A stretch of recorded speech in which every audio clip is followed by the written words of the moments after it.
Hello my lovely students, welcome to the YouTube channel. The name is Sahaj coaching centre. मैं सायरा। आज हम करने जा रहे हैं एक्सरसाइज 7.2 का 7th क्वेश्चन, जिसमें हमें क्या गिवन है। A B C is a right angle triangle. A B C एक राइट एंगल ट्राइंगल है, राइट। और उसका जो एंगल ए है वो 90 डिग्री है। मतलब ए कहाँ पे लाई कर रहा है, there one, and this is a 90 degree angle. और उसके बाद angle B and angle C find कीजिए। तो ये एंगल बी और सी, ठीक है जी। तो हमारे पास ए बी सी एक राइट एंगल ट्राइंगल बन गई। ए 90 डिग्री है, गिवन है। और पूछा क्या है कि बी और सी फाइंड आउट कीजिए। एक इंफॉर्मेशन और गिवन है, वो है A B equals to A C. A B equals to A C. तो मतलब कहने का क्या हुआ कि ये जो ट्राइंगल है वो राइट एंगल होने के साथ साथ एक आइसोसेलेस ट्राइंगल भी है, जिसमें इसकी दो साइड्स इक्वल हैं। तो बहुत ही आसान सा क्वेश्चन है। Angle B and angle C बहुत आसानी से फाइंड कर लेंगे। हमें पता है कि जब ए बी और ए सी, मतलब जब दो साइड्स इक्वल होती हैं तो उसके सामने के जो दो एंगल्स होते हैं वो भी इक्वल होते हैं। तो अगर हमें A B equals to A C given है, तो then we can write as a angle B equals to angle C. Why? Because opposite equal opposite sides have a equal angles. वही वाली जो हमने थ्योरम कर रखी है, इक्वल अपोजिट साइड्स की जो अपोजिट एंगल्स होते हैं। मतलब जो ए बी के सामने एंगल सी है, ए सी के सामने एंगल बी है, तो angle B equals to angle C के हो गया। तो अभी हम लगाएंगे angle sum property. Angle sum property लगाने के लिए angle A plus angle B plus angle C equals to 180 degree. ये है हमारी एंगल सम प्रॉपर्टी, जो मैंने आपको पिछले क्वेश्चन में भी बताई थी, जिसका मतलब होता है कि ट्राइंगल के तीनों एंगल्स का जो जोड़ होता है वो 180 डिग्री के इक्वल होता है। The sum of the all angles of the triangle equals to 180 degree, right. A angle हमें गिवन है, दैट इज 90 डिग्री। और एंगल बी जो है वो बी ही लिखेंगे। एंगल सी को हम एंगल बी लिख सकते हैं, ऑब्वियसली लिख सकते हैं, बिकॉज एंगल सी जो है वो एंगल बी के इक्वल है। तो 180 डिग्री के इक्वल लिख लीजिए। इसके बाद हम क्या लिखेंगे, यहाँ पे एंगल बी जो है वो 2 टाइम्स हो गया, इक्वल्स टू 180 डिग्री। ये 90 इधर आके माइनस हो जाएगा। जो बी जो है हम उसको 2 टाइम्स लिख सकते हैं। 2b equals to 90 degree. Angle B equals to 90 upon 2 cut के आ गया 45 डिग्री।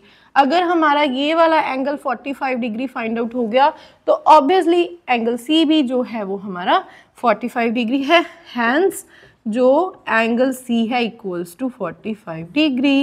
लीजिए, हो गए find out. The question number 8, show that the angles of an equilateral triangle are 60 degree. ये कहना चाहते हैं कि हमारे पास एक इक्विलैटरल ट्राइंगल होती है जिसकी सारी साइड्स इक्वल होती हैं। इक्विलैटरल ट्राइंगल उसी को ही बोलेंगे जिसकी सारी साइड्स एक दूसरे के इक्वल होती हैं। तो उनके कहते हैं कि जो एंगल्स होते हैं वो 60 डिग्री का एक एंगल होगा। ये भी 60, ये भी 60, ये भी 60। ये तो मैंने बता दिया, पर इन्होंने बोला है कि शो कीजिए, बताइए कि ऐसा होता भी है या नहीं होता। तो सबसे पहले क्या करेंगे, जैसे कि सबसे पहले दो साइड्स उठाइए। जो हमारे पास एक प्रॉपर्टी, एक थ्योरम होती है, A B equals to A सी है। A B equals to A सी है because it's equilateral triangle. Obviously इसके ये दो साइड्स इक्वल होंगी, वैसे तो इसकी सारी साइड्स इक्वल होंगी, पर पहले हम दो से स्टार्ट करते हैं। A B equals to A C, then we can say that angle B equals to angle C. Obviously according to the last question, equal opposite sides have equal angles. तो जो इक्वल अपोजिट साइड है उसके साथ जो angles होते हैं, ए सी के सामने बी है, ए बी के सामने सी है, ठीक है जी। तो इसके साथ क्या हो गया, angle B equals to angle C के। और इसके बाद नेक्स्ट इसको मान लीजिए 1, ठीक है। उसके बाद नेक्स्ट साइड कोई भी ले लीजिए, जैसे ए बी ये ली थी, अभी ले लीजिए A B B C. A B equals to B C के, A B equals to B C के है, तो उसके हिसाब से कौन सा एंगल आएगा, ए बी के सामने का एंगल एंगल सी, और बी सी के सामने का एंगल ए, इस साइड के बिल्कुल सामने कौन सा एंगल है, एंगल ए। तो हमारे पास angle C equals to angle A हो गया। सेम टू सेम प्रॉपर्टी, वही इक्वल अपोजिट साइड है, वही इक्वल एंगल। तो इसके बाद और ये हो गया हमारा 2 नंबर। अभी इसमें ध्यान से देखिए 1 और 2 को, वैसे 1 और 2 लिखने की ज़रूरत नहीं थी, मैं सिर्फ समझाने के लिए ले रही हूँ। यहाँ पे भी एंगल सी कॉमन है, ये यहाँ दोनों पे एंगल सी, मतलब एंगल सी जो है वो एंगल ए के भी इक्वल है, एंगल सी जो है वो एंगल बी के भी इक्वल है।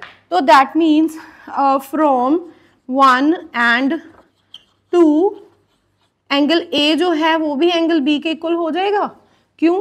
क्योंकि जब एंगल सी बी के इक्वल है तो एंगल सी ए के इक्वल है, तो ए इक्वल्स टू बी के हो जाएगा। ये तो हमने पिछले 5th चैप्टर जिसमें हमने किया था, पोस्टुलेट्स भी किए थे कि अगर दो चीज़ें एक दूसरे के इक्वल हैं, अगर 1 इक्वल्स टू 2 है और 2 इक्वल्स टू 3 है तो 1 इक्वल्स टू 3 होगा। तो इसी के साथ angle A equals to angle B हो गया। तो अभी लगाइए angle sum property, A plus B plus C equals to 180 degree. इस पे लगेगी हमारी angle sum property, right, angle sum property. और अभी जो angle A equals to angle B है तो वही एंगल सी के भी है, तीनों एक दूसरे के इक्वल हैं।